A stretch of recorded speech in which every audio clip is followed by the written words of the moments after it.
Iran ইসরায়েলের বর্তমান যুদ্ধের মধ্যে আপনি কোন পক্ষকে সাপোর্ট করছেন এবং কেন করছেন? আর ইরান এবং ইসরায়েলের এই যুদ্ধটি শেষ পর্যন্ত কি তৃতীয় বিশ্বযুদ্ধে পরিণত হবে কিনা সেটা সম্পর্কে আপনার মত।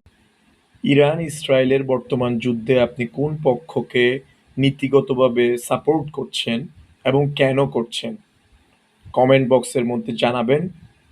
আর এই ইরান এবং ইসরায়েলের এই যুদ্ধখানি কি তৃতীয় বিশ্বযুদ্ধে রূপান্তরিত হতে পারে কিনা সেটা সম্পর্কে অবশ্যই আপনার মতামত কমেন্ট বক্সের মধ্যে জানিয়ে দিবেন, যাতে আমরা বুঝতে পারি আপনারা ইরান এবং ইসরায়েলের এই তুমুল উত্তেজনাপূর্ণ অবস্থাকে কিভাবে চিন্তা করছেন। এবং আপনাদের প্রশ্ন অনুযায়ী আমরা আমাদের পরবর্তী ডকুমেন্টারি ইনফরমেশন এবং ভিডিওগুলো তৈরি করব। সো আর দেরি নয়, এখনই কমেন্টস করুন এবং আমাদেরকে জানিয়ে দিন ইসরায়েল ইরান সম্পর্কিত যত রকমের প্রশ্ন আছে আমাদের কমেন্ট বক্সে। Thank you.